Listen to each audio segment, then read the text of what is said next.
savez, le plus surprenant dans cette histoire, c'est que Patrice Neveu, c'est-à-dire qu'il nous a mené à croire que le deuxième meilleur gardien dans tout le Gabon, c'est Famessi. Pire, il nous a mené à croire que Ekoli Manga n'était plus sélectionnable, qu'il était trop vieux, je sais pas, patati patata.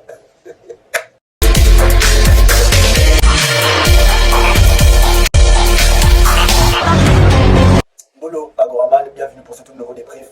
Burundi contre le Gabon. Donc le deuxième match de qualification de la Coupe du Monde 2026 à venir. Alors très rapide, je vais enchaîner.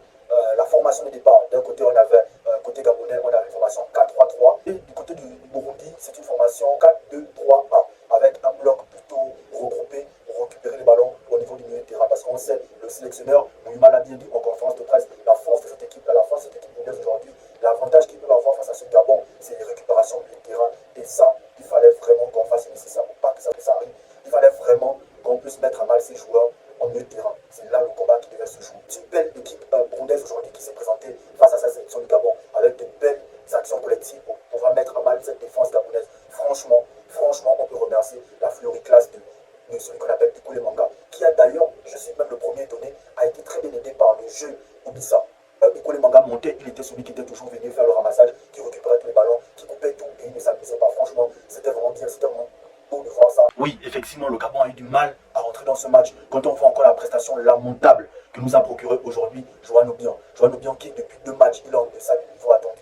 Il ne répond pas présent, il se fait bouffer à chaque prise de balle, il se fait bouffer par les attaquants qui jouent face à lui. Je vais m'attaquer directement au jeune Sambisa. Il fait un très bon match, je ne vais pas le mentir, il fait un bon match, doublement par-ci. Il a essayé d'amener un peu les contres, il essaie également d'aller en un contre un face à ses adversaires, mais je pense qu'il manque encore un peu de tranchant. C'est ce que moi je reproche aujourd'hui à Sambisa, c'est qu'il est en pente montante, mais je pense qu'il doit encore apporter plus. Je pense que je l'attendais un peu plus.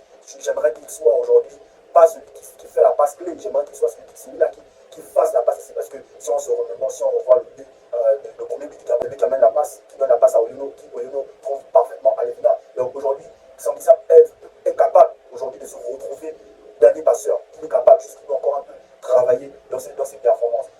Très bon match de la part également de Denis Bouanga, qui n'a pas été parfait, mais il a fait un match respectable. Il était au combat sur tous les ballons. Franchement, moi, il ne demande rien d'autre que ça, ce genre de combat-là.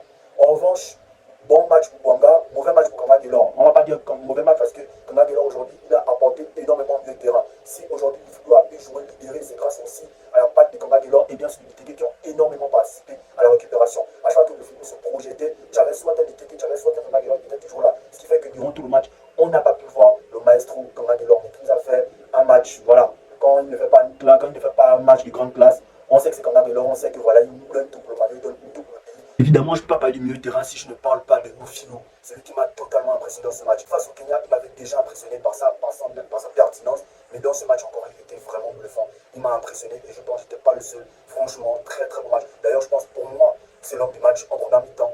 Dans ce match, pas totalement parce que voilà, il a fait aussi un excellent match. En tout cas, très bon choix de la part de Mouma de l'avoir mis titulaire dans ce match. Seulement, mon seul bémol, mon seul problème, c'était un petit peu les changements venus de la part de Mouma.